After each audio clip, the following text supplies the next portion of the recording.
Like I was saying, Alcorn State will be the WB at NIT as Albania wins the tournament. If Alcorn State wins the tournament, or like a 3-seed swept final, wins the swept. Unlike the 2-seed, actually, if the 2-seed wins the swept tournament, if Albania doesn't win, you have 3 teams in the postseed of Alabama A&M,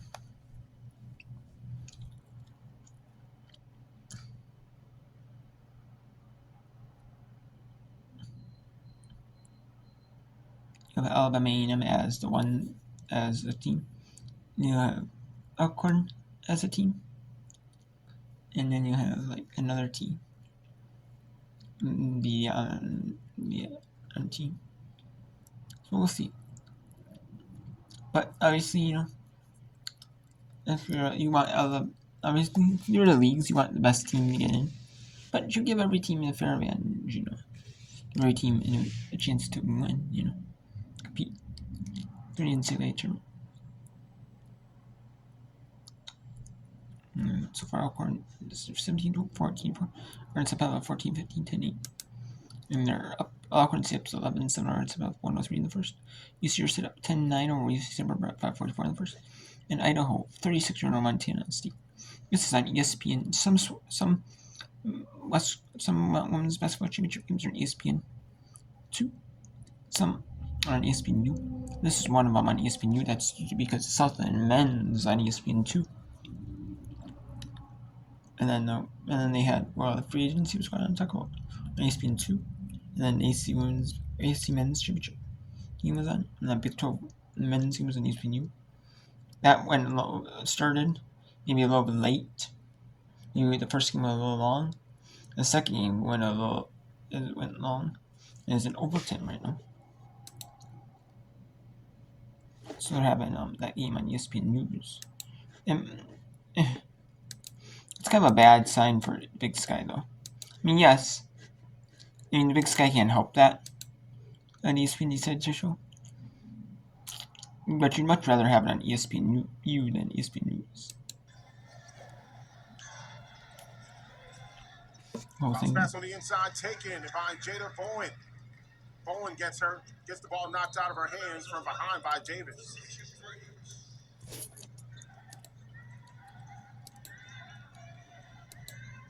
Jada Bowen, of course, from Chicago, Illinois, transferred from Prairie View A&M University. Three-pointer on the way by Nakia Cheatham. No, out of bounds, and it'll be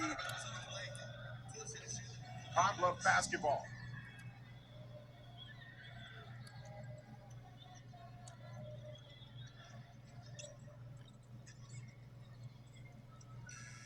That'll do it for the first quarter of play.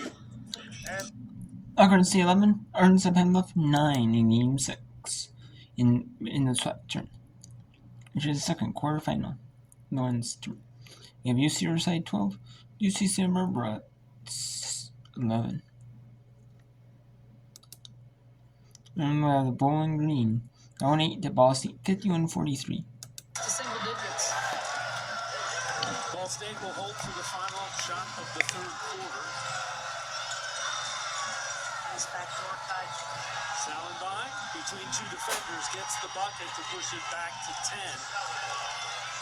Kohler pushing. Won't get off the shot. End of the third quarter. It is 53-43, the second seed, Ball State, leading the 7th seed, Bowling Green. We head to the 4th in our quarterfinal matchup. Kohler gets the bucket.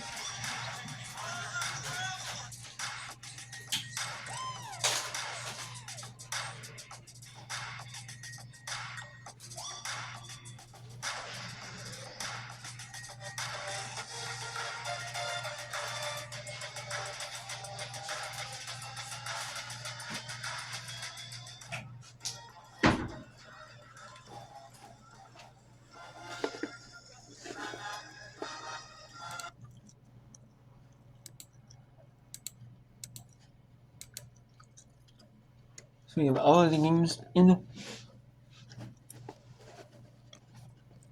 Any time right now? We must be the third quarter break. Or third in the fourth quarter break.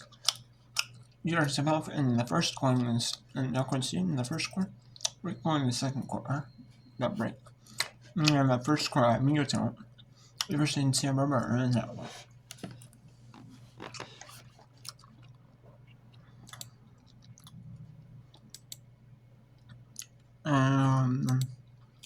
I mentioned like Mondays, Thursdays, but we have Liberty Sam Houston winner.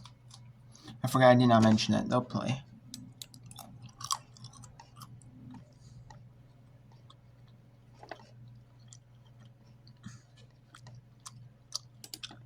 Either Florida and Florida Nationals a 2 seed, so Liberty and Sam Houston.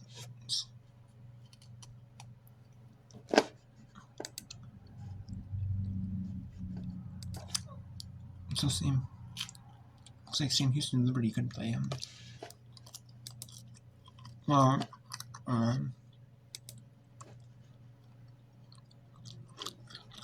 Houston could be the 3. See, they would play Florida National.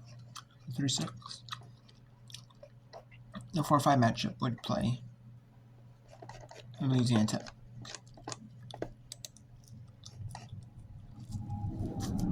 No, Missouri State.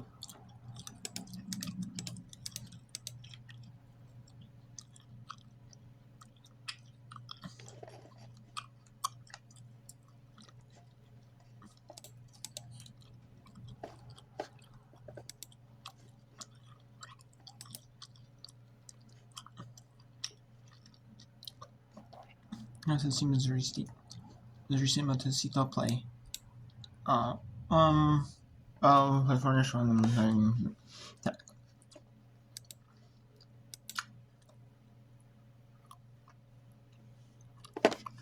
So, yeah.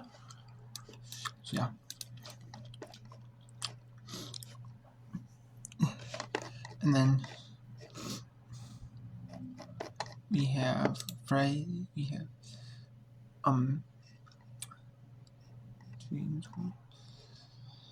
and tomorrow we also have the Missouri Valley Conference getting away. The last tournament to get away. And then we have the American Conference Championship semifinals for the women at night. I said they were during the day, but they're at night because the men's American Athletic, the quarterfinals, since you seem staggered as the women's side, the men are playing their quarterfinals Friday afternoon on ESPN2, and then Saturday they're playing them on ESPN Thursday they're playing the quarters on ESPN. And the first round games on ESPN News. One of them is on ESPN News. One of them is on ESPN Plus, and one of them is going to be on. And the second round is on ESPN U. The third round, or the quarterfinals, are on ESPN2 during the day. The SC quarters are on ESPN2, the first 2, and then Friday, and then Saturday is going to be the SCA American semis on ESPN2.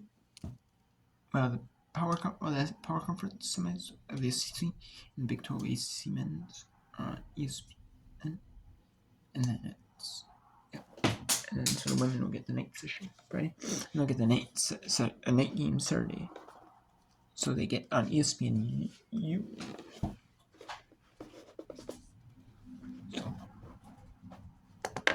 For that kind of like a midweek thing, the women would play first, and then the men's first round would play earlier in the day, and then it would be the women's championship later that night on ESPN. But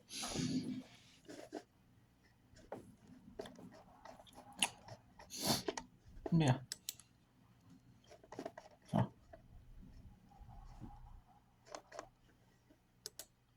okay, yeah.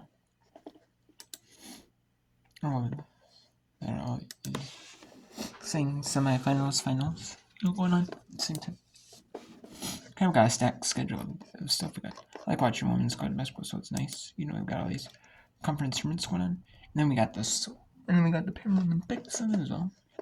That's awesome. We got everything going on. a good sport that's going on. Loose off the hands of Anderson and out of bounds. Back to UC Riverside. What's neat for Renee at Santa Barbara is that this is a storied program that dominated the Big West for years. She gets to walk by, I think, a trophy case or something that hoists these trophies of championships of Big West of years past. Every day when they go into the office, they are reminded of the success, historical, the legacy that Santa Barbara women's basketball has, and she gets to bring that back a little bit, and she's the right person to do it. Now free ball on the way, and that is good, made by Maya Chicano. I like that, and that was from downtown. But they worked the ball and they were patient on the perimeter, and there's enough space that Santa Barbara was giving them that window.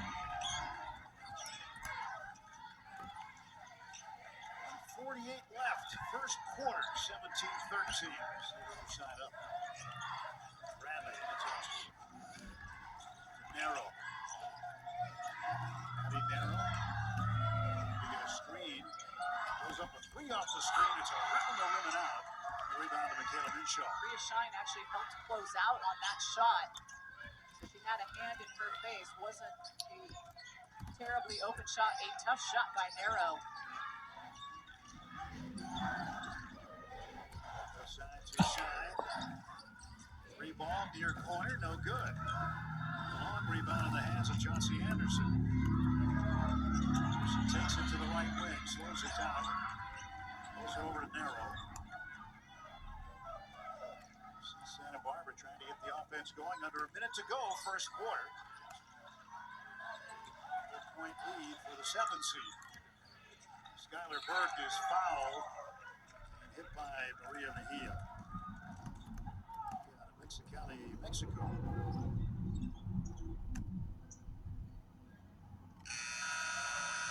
Her first. Is the 4th team foul on UC Riverside. Skylar Burke will inbound on the near sideline. You got two bigs in for Santa Barbara in Porter and Bradley. You've got good height that Porter at 6 feet, Bradley at 6'1". They play a little bigger than that, though. Porter with a basketball. Switch on that screen there by Riverside with Porter and Bradley. She spins. Right-handed hook, no good. Loose ball is taken by Moreno Talon. Gia Moreno Talon. Speed. International student athletes dot the rosters of the Big West. I always found that is just such a valuable thing, not only for the international students, but for the domestic students too, to learn from each other. Yeah, they're two sometimes different styles of play in certain circumstances. Shot clock, that's the game clock. It's on top of 0. Would have been a shot clock violation. Anyway, first quarter is in the books, and you see Riverside, the good first quarter, leading 17-13 over the higher-seeded UC Santa Barbara Gauchos. So 1 quarter in the books here in Game 2 of our first round. You're watching the 2026 Credit One Big West Women's Basketball Championships on ESPN. Plus.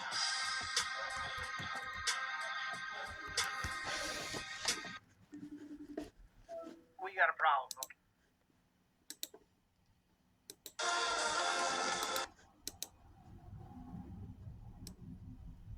Yes, it's going to ESPNU. Yes, they will Sky Championship. No, it's ESPNU. Yes. Both of those players have done a great job of defending and patrolling the paint without fouling.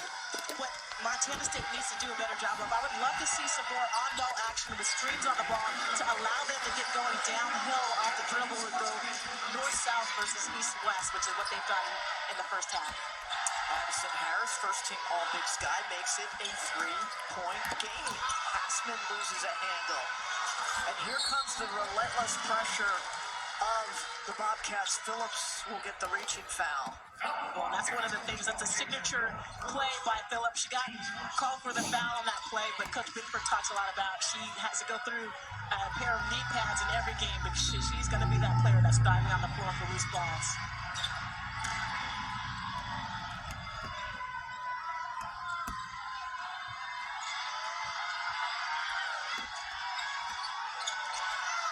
Pinheiro, she's got range from out there. Hassman up and under. That's what you want to see from Montana State. Get a stop and then score. Phillip almost loses it.